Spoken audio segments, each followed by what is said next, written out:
Halo semuanya, ketemu lagi dengan saya untuk pembahasan ringan seputar dunia akuaris ya. Di kesempatan ini saya mau merespon permintaan dari Yogi Saputra ya. Pertanyaannya sebagai berikut. Ko, request buat video tentang oksigen dalam air. Aerator saya cuma letak di dalam filter. Kucuran air dari filter kembali ke akuarium tidak begitu deras. Apa masih aman kadar oksigen yang dihasilkan dalam filter tadi? Walaupun tidak ada arus yang menggerakkan air di dalam akuarium. Oke, jadi yang ditanyakan ini sebenarnya adalah kadar oksigen terlarut ya. Istilahnya adalah DO, yaitu dissolved oxygen. Jadi Yogi Saputra ini merasa khawatir karena pasang aeratornya itu hanya di dalam filter. Oksigennya nyampe nggak kira-kira ke si ikan? Cukup nggak gitu ya kira-kira ya?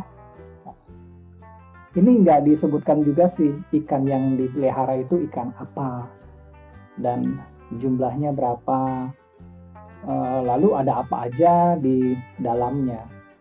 Karena tiap ikan sebenarnya beda-beda juga kebutuhan oksigennya.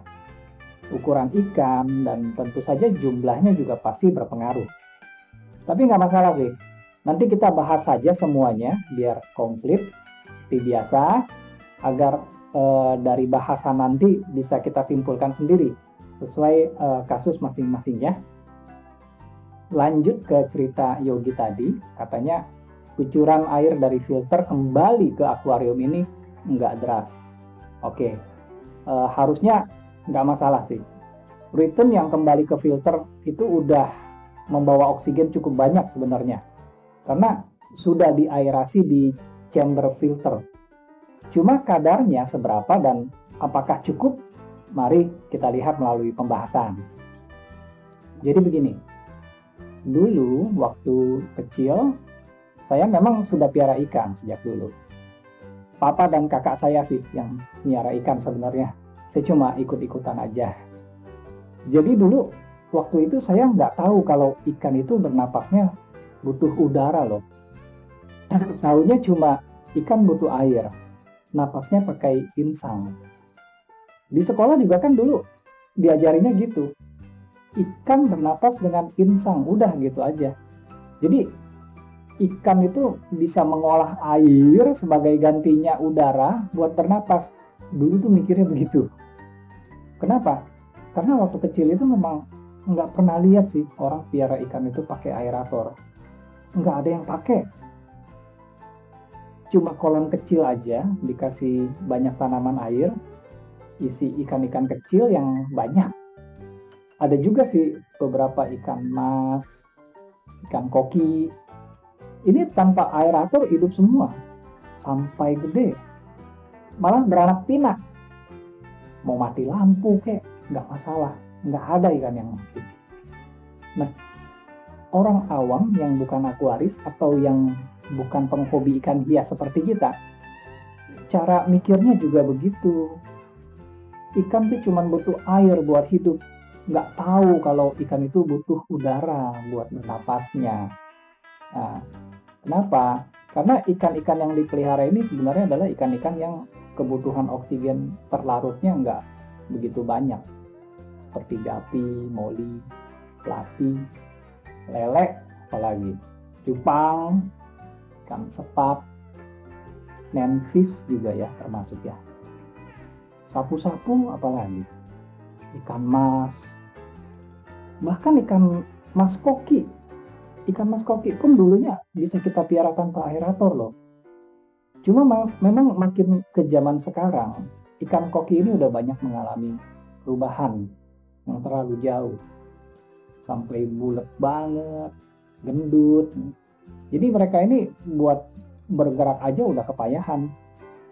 Sambil gerak, sambil napas. Ya kebutuhan oksigennya jadi berbeda lah ya. Nggak sama dengan ikan koki waktu zaman saya waktu masih kecil dulu. Itu sebabnya di awal tadi saya menyayangkan kita tidak ada informasi nih mengenai ikan yang dipelihara Yogi. Kalau ikannya jenis-jenis yang saya bilang tadi sih, gapi, moli, plati, nggak usah cemas deh. Mereka ini udah biasa hidup tanpa aerator. Tapi sebetulnya memang ada standar cat yang sudah diakui oleh semua penghobi ikan hias mengenai kebutuhan oksigen terlarut nih.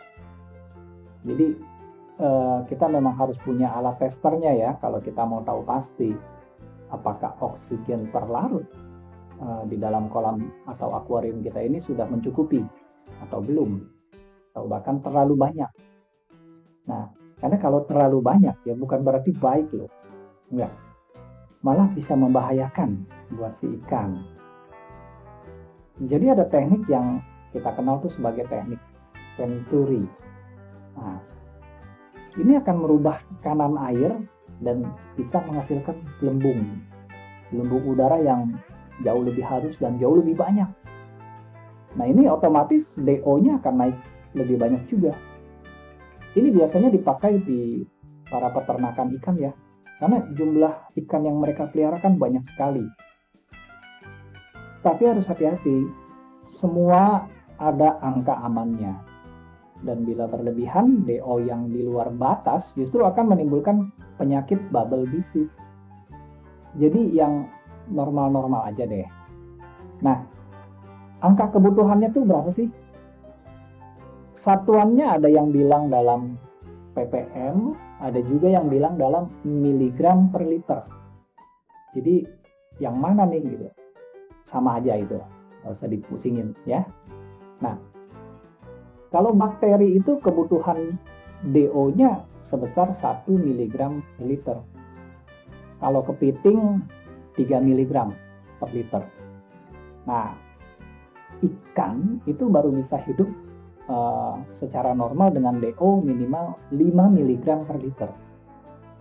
Jadi di bawah 5 mg, ikan yuk, ya walaupun bisa hidup, pasti stres lah ya.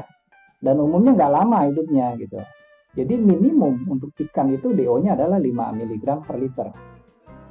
Tapi jangan berharap ikannya mau berkembang biak. Jadi yang piara ikan seperti gapi, moli, ini kalau mau dibanyakin, mau diternakin, DO-nya harus 6 atau 7 mg per liter. Baru mereka mau berkembang biak. Kalau mau aman untuk semua ikan, misalnya ikan koki, ikan koi, ikan lohan, ini angkanya usahakan antara 7 sampai 10. Ini ikannya pasti oke, sehat. Nah, sebetulnya kalau nggak ada alat ukurnya, kita masih bisa lihat dari dua hal sih. Apakah ikan kita ini kekurangan oksigen atau enggak?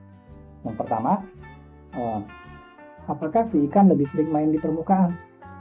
Kelihatan mulutnya suka mengap-mengap, seperti ngambil napas langsung. Tapi kalau kita lihat insangnya, itu masih merah. Dan warna merahnya nih masih seger, masih bagus gitu. Ini contohnya, contoh yang paling nyata itu pada saat kejadian mati listrik. Ikan biasanya kan nggak langsung kehabisan oksigen gitu. Nanti beberapa lama kemudian baru kelihatannya ikan pada mulai naik gitu. Nah, waktu dia naik, mengap-mengap ambil udara, kalau yang piara ikannya besar seperti ikan koi atau koki itu bisa ngintip dari insangnya, bisa kelihatan masih merah segar insangnya, nggak langsung pucat. Oke, nah yang kedua, walaupun ikannya nggak kelihatan naik di permukaan, ambil napas, justru dia kelihatannya seperti setengah tidur atau berdiam di dasar gitu. Tapi kelihatannya kayak agak miring ya, nggak tegak. Ini kalau dilihat insangnya udah pucat. Jadi sebenarnya kondisinya kelelahan karena sebelumnya terlalu lama berenang di permukaan untuk ambil udara langsung. Akhirnya karena lelah, nggak kuat lagi bertahan di atas, limbung, jatuh ke dasar. Ya kadang kita nggak langsung menemui ikan tuh mengap-mengap di permukaan, jadi nggak tahu juga kalau tiba-tiba kehabisan oksigen. Kan peristiwanya nggak selalu terjadi mati listrik gitu. Bisa jadi aerator atau filternya pas lagi mati tiba-tiba, lagi rusak mendadak gitu. Jadi ya kita nggak tahu, kita nggak sadar. Tahu-tahu ikannya udah berada di dasar, kayak gitu. Tapi kedua tanda tadi ya, dalam kondisi kita tahu banget bahwa ikannya kita itu awalnya sehat. Jadi ikannya kita tahu sehat, terus tiba-tiba nemuin mereka seperti itu, mengap-mengap di atas atau rimbung di bawah. Ini bisa dipastikan kekurangan oksigen deh. Oke, selanjutnya mungkin kita singgung juga cara menaikkan oksigen terlarut ini bagaimana. Ya, saya rasa udah pada tahu juga ya. Bisa dari penambahan aerasi. Aerasi ini kan biasanya dengan cara memberikan air pump dengan air stone yang halus gelembungnya ya. Jangan yang model lama. Kan ada tuh yang model pajangan kayak malaikat tipis gitu. Itu gelembungnya besar-besar. Nggak bagus tuh buat meningkatkan oksigen terlarut.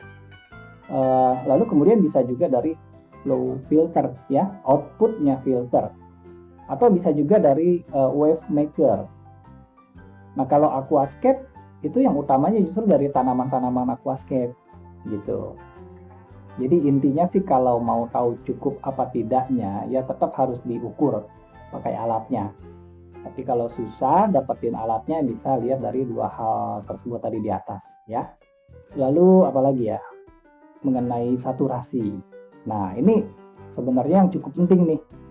Jadi ada yang namanya saturasi oksigen.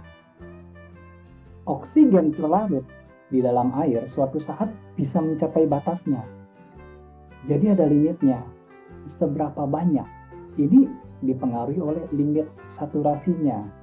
Sedangkan saturasi ini sangat dipengaruhi oleh suhu air, temperatur. Jadi kalau suhunya agak panas atau naik, kelarutannya akan sedikit. Kalau suhunya rendah atau lebih sejuk, kelarutannya lebih banyak. Nah, jadi harusnya udah nggak usah heran lagi ya. Kan mungkin pernah dengar ada larangan yang seperti misalnya, jangan ganti air kolam di siang hari bolong. Atau kirim ikan siang-siang, atau kalau kirim ikan pastikan jangan sampai kepanasan. Kenapa? Nah itu karena saturasi tadi. Karena kalau lagi panas nih kita ganti air ya, ganti air kolam, ntar air yang baru juga kan panas juga sebetulnya, oksigen terlarutnya juga sedikit, si ikan ntar malah kepayahan begitu habis ganti air. Atau kalau kirim ikan ya, walaupun udah ditambahin banyak oksigen nih, tapi kalau panas, oksigen yang bisa terlarut di dalam airnya ini juga jadinya kan cuma sedikit. Nah, itu juga sebabnya kenapa ada anjuran sebaiknya ganti air tuh sore-sore atau hingga malam hari lah, karena suhunya sejuk dan aman untuk oksigen terlarutnya. Oke, lalu ruang filter, apakah butuh aerasi? Nah, ya logikanya sih bakteri nitrifikasi yang kita pelihara ini semuanya adalah bakteri aerob ya. Artinya bakteri yang membutuhkan oksigen. Ya tetapi kita juga sudah tahu tadi sebelumnya ya, bahwa bakteri itu butuh DO sebesar 1 mg per liter. Jadi ya silakan dipastikan sih di chamber biologisnya. Kayaknya nggak mungkin juga sih di chamber tersebut tuh DO-nya cuma 1 mg. Toh dari air sumber juga udah cukup tinggi ya angka DO-nya. Otomatis yang masuk ke ruang chamber juga masih tinggi. Namun bila mau dikasih aerasi ya tentu saja akan jauh lebih bagus. Dan terutama kalau yang pakai media dinamis ya, ini malah wajib kalau medianya dinamis. Baru performanya mencapai 100% sepanjang masa. Nggak ada penurunan seperti media statis. Ada juga yang media dinamisnya kecil, jadi di dalam tabung filtrasi seperti ini nih. Nah, apakah mencukupi?